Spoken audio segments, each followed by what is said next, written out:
Hello student, Happy's ক্লাসে তোমাদের স্বাগতম জানাই।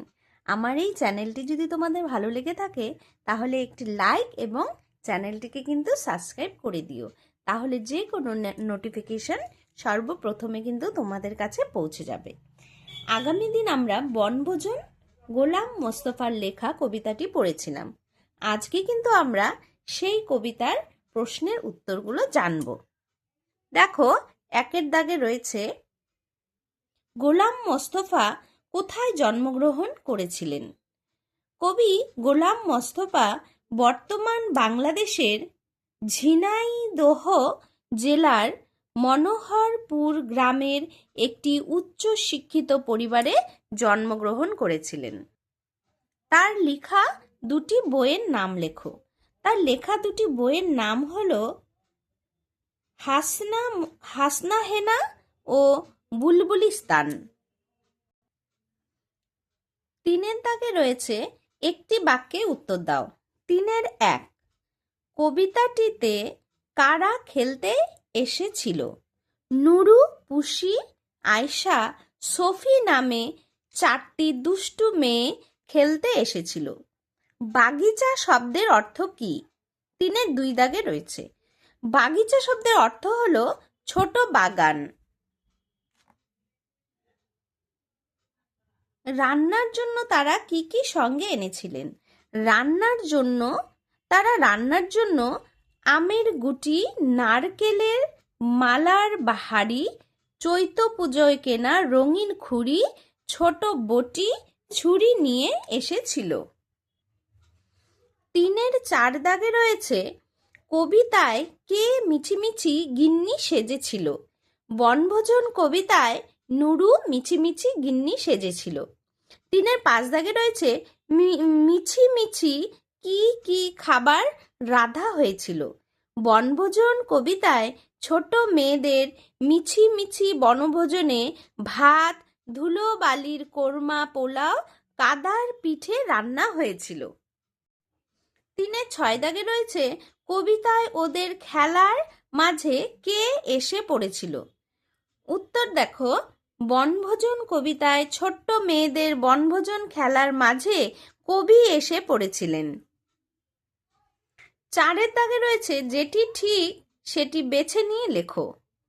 চারের এক, কবিতাটিতে ৩, ৪ নাকি ৫টি মেয়ের কথা বলা হয়েছে? আমরা কটি পড়েছিলাম? 4টি মেয়ের কথা বলা হয়েছে।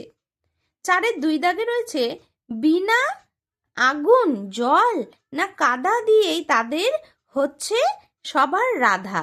তাহলে কি হবে? বিনা আগুনেই, তাই না? ওরা তো মিছিমিছি খেলছিল, আগুন ছাড়াই রান্না হবে। তাহলে বিনা আগুনে তাদের কিন্তু রান্না হচ্ছিল। চারের তিন দাগে রয়েছে, আম, জাম, চা, বাগিচার তলায় যেন তারা হেসেছে।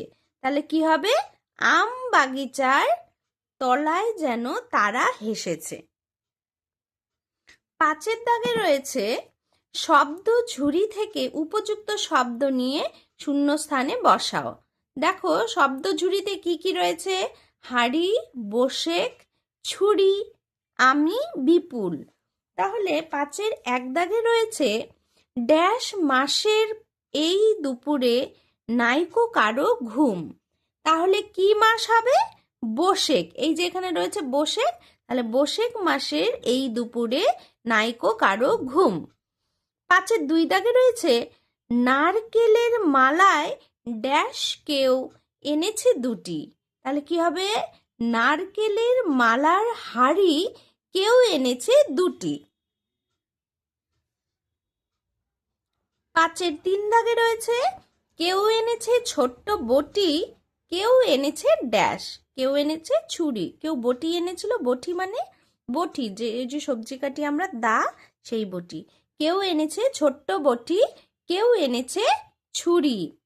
পাঁচের চার দাগে রয়েছে, বসে গেছে সবাই আজি ড্যাশ আয়োজনে। কি আয়োজনে? বিপুল আয়োজনে। পাঁচের পাঁচ দাগে রয়েছে, এমন সময় হঠাৎ ড্যাশ পড়েছি যেই এসে। ড্যাশ বলতে এখানে বলেছে না, কবির কথা বলা হয়েছে, কবি এসে পড়েছিল। তাহলে কবি নিজেকে আমি বলেছেন। এমন সময় হঠাৎ আমি পড়েছি যেই এসে। দেখো 6-এর দাগে কি রয়েছে, ক স্তম্ভের সঙ্গে খ স্তম্ভ মিলিয়ে দেখো। তাহলে ক আর খয়ে কি রয়েছে, এই সাইডে ক স্তম্ভে রয়েছে নুন, ধোয়া, বিপুল, আগুন, ঘুম, বাগিচা। আর খ স্তম্ভে রয়েছে বাগান, বড়, লবণ, নিদ্রা, ধূম, অগ্নি। এগুলো রয়েছে, এগুলো এখন আমরা মেলাবো। দেখো নুন নুন হলো লবণ, ধোয়া হলো ধূম, বিপুল হলো বড়, আগুন অগ্নি, ঘুম নিদ্রা, বাগিচা বাগান। 7-এর দাগে রয়েছে নিচের বর্ণগুলি যোগ করে শব্দ তৈরি করো। ঠিক আছে, স যোগ অ যোগ ব যোগ আ যোগ রস্যই হলো সবাই। র যোগ আ যোগ ধ যোগ রস্যউ যোগ ন যোগ ই হলো রাধুনী। তারপর রয়েছে ব যোগ আ যোগ গ যোগ রস্যই যোগ চ যোগ আ বাগিচা। তারপরে রয়েছে ব যোগ জ যোগ স্বরীয় যোগ দন্তাস্ব যোগ ত যোগ স্বরীয় হলো ব্যস্ত। তারপরে রয়েছে দ যোগ রস্য উ যোগ পেট কাটা মূর্ধন্য স যোগ ট যোগ রস্য উ হলো দুষ্টু। দেখো 8-এর দাগে রয়েছে এলোমেলো বর্ণগুলি সাজিয়ে শব্দ তৈরি করো। ঠিক আছে, এই যে দেখো এখানে পরপর দেওয়া রয়েছে, এটা হবে নারিকেল, তারপর অকারণে, নিমন্ত্রণ, আয়োজন, বনভোজন। তোমরা কিন্তু এই প্রত্যেকটা প্রশ্নের উত্তর ভালো করে পড়বে, হ্যাঁ।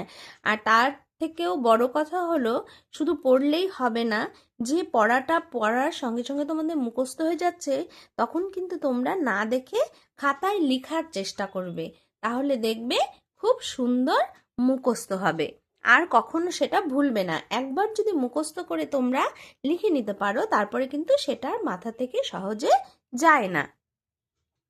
দেখো 9-এর দাগে রয়েছে বর্ণ বিশ্লেষণ করো। দেওয়া রয়েছে গিন্নি, আঁচল, নিমন্ত্রণ, কোরমা আর রঙিন। ঠিক আছে, গিন্নিতে রয়েছে দেখো গ যোগ রস্যই যোগ ন যোগ ন যোগ রস্যই গিন্নি। আঁচলে রয়েছে সরায়া যোগ চন্দ্রবিন্দু যোগ চ যোগ অ যোগ ল আঁচল। নিমন্ত্রণ ন যোগ ই যোগ ম যোগ অ যোগ ন যোগ ত যোগ র যোগ অ যোগ ন নিমন্ত্রণ। কোরমা ক যোগ অ যোগ র যোগ ম যোগ আ কোরমা। রঙিন র যোগ অ যোগ উম যোগ রস্যই যোগ ন রঙিন। দেখো 10-এর দাগে রয়েছে কবিতা থেকে অন্ত মিল আছে এমন 5 জোড়া শব্দ লেখো, যেমন ধুম ঘুম, তাই না? এরকম অন্ত মানে শেষে, শেষে মিল আছে। দেখো ধুমেও ম আছে, ঘুমেও ম আছে। তাহলে বনভোজন কবিতায় অন্তমিল আছে এমন 5 জোড়া শব্দ হলো এসেছে, হেসেছে, পেয়ে, মেয়ে, খুঁড়ি, ছুরি, আয়োজনে, নিমন্ত্রণে, ভাত, হাত। 11-এর দাগে রয়েছে কবিতায় ধুলো বালি দিয়ে কোরমা, পোলাও, কাদা ও কাদা দিয়ে পিঠে তৈরির কথা বলা হয়েছে। মিছিমিছি রান্নাবাটি খেলায় আর কি কি ধুলো বালি কাদা দিয়ে তৈরি করতে পারো তা লিখে জানাও। দেখো উত্তরে কি দিয়েছে, মিছিমিছি রান্নাবাটি খেলার সময় আমরা ধুলো বালি দিয়ে নুন, সুজি এবং কাদা দিয়ে বড়া, নারকেলের নাড়ু ও নানা রকম মিষ্টি তৈরি করতে পারি। জানো, আমরা ছোটবেলা আরেকটি খেলা খেলতাম। গাছের মধ্যে না নুডলসের মতো এরকম লতানো লতানো এক ধরনের গাছ ছিল। ওগুলোকে কেটে কেটে আমরা আমরা নুডলস বা চাউমিন বানাতাম। 12 দাগে রয়েছে বাক্য রচনা করো। বনভোজন, মিছিমিছি, বাগিচা, আঁচল, ছুরি, নিমন্ত্রণ দিয়ে। দেখো, বনভোজনে কি রয়েছে? শীতকালের অন্যতম প্রধান আকর্ষণ হলো বনভোজন। তারপরে রয়েছে মিছিমিছি। আজ স্কুলে টিফিনের সময় সৌভিকরা মিছিমিছি যুদ্ধ যুদ্ধ খেলছিল। বাগিচা, টুম্পাদের বাড়িতে ফুলের বাগিচা আছে। আঁচল, সর্ষে ক্ষেতে শাড়ির আঁচল উড়িয়ে মেয়েটি ছুটে চলছে। ছুরি, মা ছুরি দিয়ে ফল কাটেন। নিমন্ত্রণ, অনেক বিয়ে বাড়িতে নিমন্ত্রণ থাকলে অনেক অনেক ভালো খাবার খাওয়া যায়। 13 দাগে রয়েছে নিচের প্রশ্নগুলির উত্তর নিজের ভাষায় লেখো। নুরু সফিরা দুপুরবেলা ঘুমায়নি কেন? নুরু, পুষি, আয়শা, সফিরা দুপুরবেলা আম বাগিচায় গিয়ে মিছিমিছি বনভোজন খেলা খেলবে বলে ঘুমায়নি। কবি এসে পড়ায় সবাই পালিয়ে গিয়েছিল কেন? দেখো, এখানে বলছে নুরু, পুষি, আয়শা, সফি নামে 4টি মেয়ে দুপুর বেলায় আম বাগিচার তলায় আপন মনে বনভোজন খেলা খেলছিল। এই খেলায় তারা নানা ধরনের অভিনয় করছিল। তারা এই খেলা খেললেও জানতো যে এটা বড়দের কাছে হাস্যকর, তাই তাদের থেকে বয়সে অনেক বড় কবি তাদের খেলা দেখে ফেললে তারা লজ্জা পেয়ে হেসে পালিয়ে গিয়েছিল। দেখো, 13 দাগে রয়েছে বন্ধুদের সঙ্গে কখনো বনভোজনে গিয়ে থাকলেও সেই অভিজ্ঞতার কথা কয়েকটি বাক্যে লেখো। এখানে বলেছে গত বছর 23শে জানুয়ারি আমাদের পাড়া থেকেই সবাই মিলে ক্যানিংয়ের ডাবুতে যাওয়া হয়েছিল। ভোরবেলা আমরা খুব তাড়াতাড়ি ঘুম থেকে উঠে স্নান করে নিলাম। তারপর সকাল 7টায় আমাদের বাস ছাড়লো। বাসের মধ্যে বসে আমরা কেক, লজেন্স, ডিম সিদ্ধ খেলাম। ডাবুতে পৌঁছেই চিকেন পকোড়া খাওয়া হলো। আমি ও আমার পাড়ার বন্ধুরা খেলার জন্য ফুটবল, ক্রিকেট বল, কর্ক ও র্যাকেট নিয়ে গিয়েছিলাম।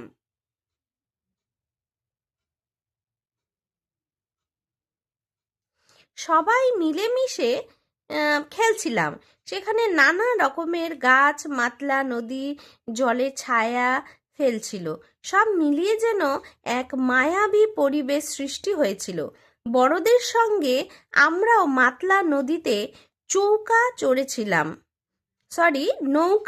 চড়েছিলাম। নৌকা থেকে নেমে আবার খেলবো মনে করেছি। এমন সময় মা দুপুরের খাবার খেয়ে নেওয়ার জন্য আমাদের সকলকে ডাকলো। বন্ধুদের সঙ্গে আমি একটা মাদুরের ওপর লাইন দিয়ে বসলাম। এবার খাওয়ার পালা। ফিশ ফ্রাই, বিরিয়ানি, চিকেন চাপ, চাটনি, রসগোল্লা, সন্দেশ খুব জমিয়ে খেলাম। বিকেল 4টে নাগাদ বাসে উঠলাম। তখন খুব মন খারাপ হয়ে গিয়েছিল। বনভোজনের সেই দিনটি আমার চিরকাল মনে থাকবে। এখানে তো নির্দিষ্ট একটা কোনো জায়গার কথা বলা হয়েছে, কিন্তু তোমরা নিজেরা যেখানে পিকনিকে গেছো বা যে সময়ে গেছো, তো সেই জায়গার পরিবেশ কেমন ছিল, সেখানে ধরো নদী নাই থাকলো, পাহাড় হলো বা অন্য কিছু বন জঙ্গল হলো, তোমরা কিন্তু সেটাই তুলে ধরবে। ঠিক আছে?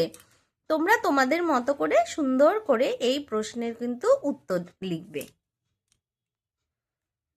13-র 4 দাগে রয়েছে বৈশাখ মাসের দুপুরে নুরু, পুষি, আয়শা, সফিরা মিছিমিছি রান্নাবাটি খেলা খেলছিল। তুমি গরমের ছুটিতে দুপুর বেলাগুলো কেমন করে কাটাও সে বিষয়ে লেখো। দেখো, গরমের ছুটি তো এক একজন এক একভাবে কাটায়, তোমরাও তোমাদের মতো করে তোমরা কিভাবে কাটাও সেটা লিখবে। হ্যাঁ, এখানে তাও একটু দেওয়া রয়েছে, স্কুলে গরমের ছুটি পড়লেই আমি কিছুদিনের জন্য মামার বাড়িতে বেড়াতে যাই। আমার মামার বাড়ি গোপালপুর গ্রামে। সেখানে আমরা 2 মামাতো বোন, ভাই ও এক বোন আছে। এছাড়া মাসিমণির মেয়ে তিতলিও বেড়াতে আসে। দুপুরবেলা যখন বড়রা সকলে ঘুমোয় তখন আমরা পাশের একটা ছোট্ট বাগানে চলে যাই। সেখানে গিয়ে কোনো দিন গাছের ছায়ায় বসে লুডো খেলি।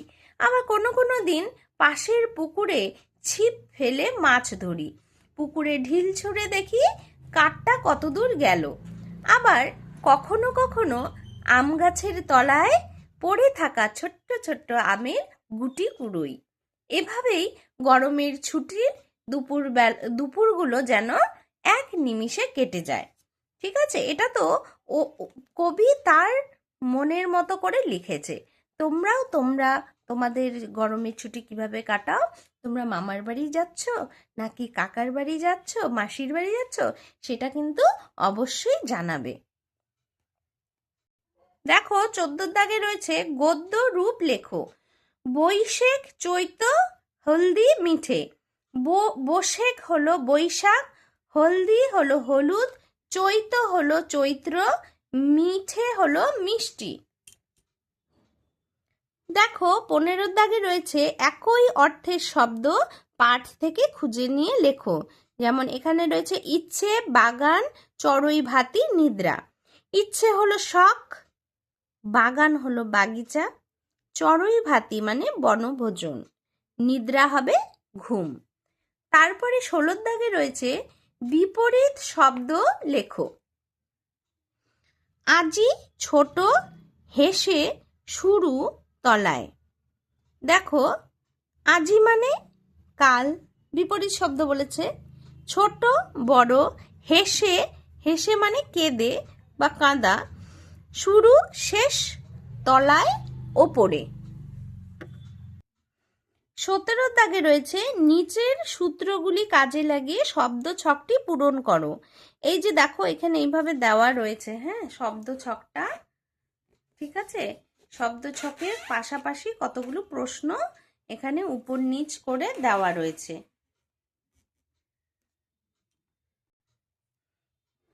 উপর নিচ করে দেওয়া রয়েছে, এখানে উত্তরটাও দেওয়া রয়েছে, আমি তোমাদের দেখিয়ে দিচ্ছি। তোমরাও ঘরে সুন্দর করে শব্দ ছকটা খাতার মধ্যে লিখে নেবে। ঠিক আছে, এই যে দেখো শব্দ ছকটা।